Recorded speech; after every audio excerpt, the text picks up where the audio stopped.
you've used the analogy of UFC delivering fights fans want to see, the best fighting the best all the time. Yeah. You used it again today. Do you think you could be one of the guys to sort of spearhead this happening in boxing a lot more frequently? Because you have been really vocal since you won the belt. I hope so. I mean, there's things to be. It's easy to say it, isn't it? But I'm willing to show that in actions. I've already spoken about wanting to go and put the belt on the line against the champions. It's as always they've got that. That's their golden ticket, and they always want to string it out as long as possible. What about that? I mean, my first fight. You look at any of the like UK champions. Normally, the first defence is a steady one. We're coming home. Let's just get someone who stylistically in that great, and we'll give him a few weeks' notice, and you can look good in your first defence.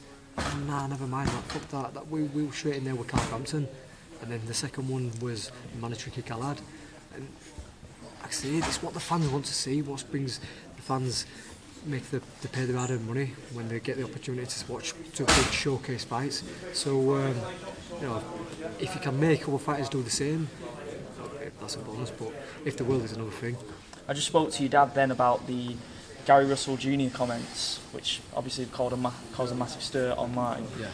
He says that's the fight that he wants for you next. Yeah. Do you agree with him on that one? 100%. Yeah. Listen, it's if that can be made, then happy days. But, was that response was that the key into solidifying that fight for you as the one to make his comments, or regardless of that, is it his abilities as a fighter that's attracted you as well? This is a challenge, just because it's a challenge, and the two other champions have gone up. Valdez, really and truthfully, I wanted Santa Cruz because Santa Cruz was the top of the tree of the featherweight division, and I've said this many times, but he ranked number 1 by the Ring Magazine rankings. I'd made it number 2. I beat him, and I'm like the fucking number 1, the numero uno, because ranked by the Ring Magazine, and I've got another shiny belt as well. Obviously he's vacated and moved up. Santa Cruz has moved up. I can't fight for them belts now because I'm not ranked in their organisation. Shakur Stevenson's in line to fight for WBO, and I don't know what's going to happen with WBA, whether number 1 and 2 fight, or if they promote Hanshu to a super champion. I don't know, but he's the only one with the belt at this moment in time, and he's hungry for fights. I'm hungry for fights. It makes sense. Josh, you mentioned your featherweight rivals moving up, and there has been that frustration to try and secure unification or a mega fight maybe over in the States at featherweight. Should all be well with this. Is there a possibility you could follow them up to super featherweight and pursue another belt there or a big fight there?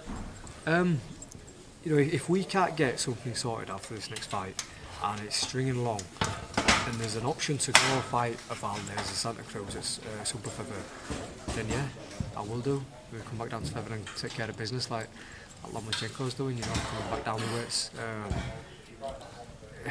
Just want to be part of the big nights. Like I said, there's no disrespect to Takoucht, and I'm not overlooking him whatsoever, but I want to be in them fights where your back's against the wall, where they've got you down on odds at 50-50. I want to be part of them big nights, and especially whilst going into my prime years now. Test yourself against the very best. Don't want to be in the spot forever. You want to make as much memories and much history as you can. I just wanted to ask you about your mentality in training camp, Josh. Going into the Selby fight, you're an underdog. Going into the Frampton fight, you're an underdog. You were the favourite for Galahad, but it was what many still considered a very close competitive fight. You're going in now, third world title defence, as a big favourite. For you, is it still about treating it as if you are the underdog? What's the mentality change been? You have to do that. You have to do that. It'd be a fool to not. It don't matter who's in the opposite corner, because they can change your whole life. He upsets Applecart on Saturday, then that's it. It's a long climb back up, and that's when I alluded to the snakes and ladders thing. You've got to keep on winning, you've got to keep on beating, otherwise you lose. It's a long road back down, or it's a long climb back up.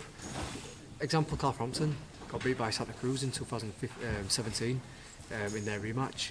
You would have thought the third fight would have come a little bit sooner. He didn't fight for another 2 years for a world title, and that would against me. 3 hard fights down the line, so nothing's ever given him boxing, and best opportunity and best chance you've got to get the big fights is by keeping winning.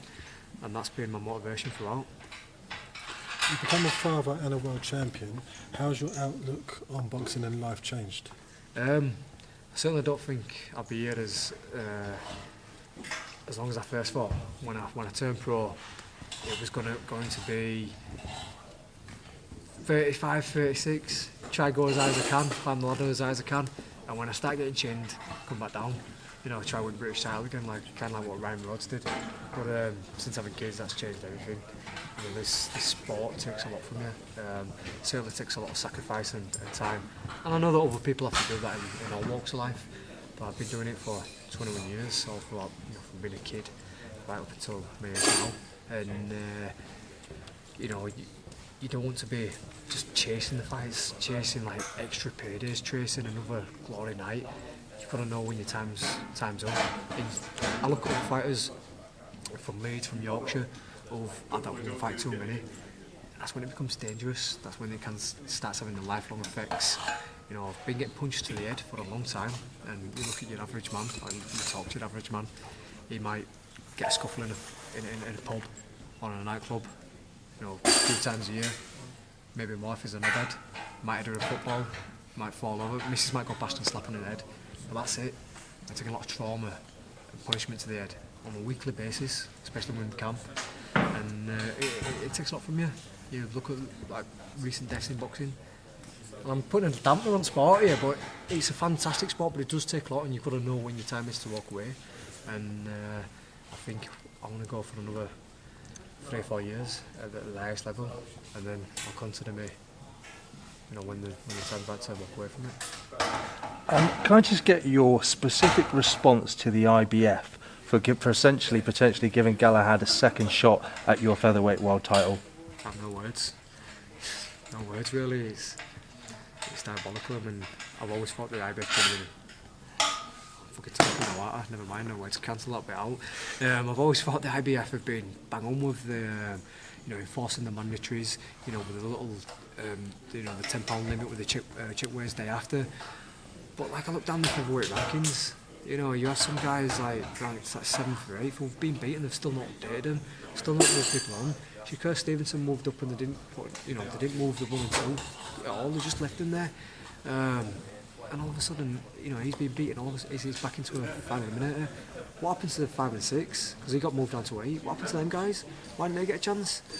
So, you know, he's got to go and win that fight first and foremost, hasn't he?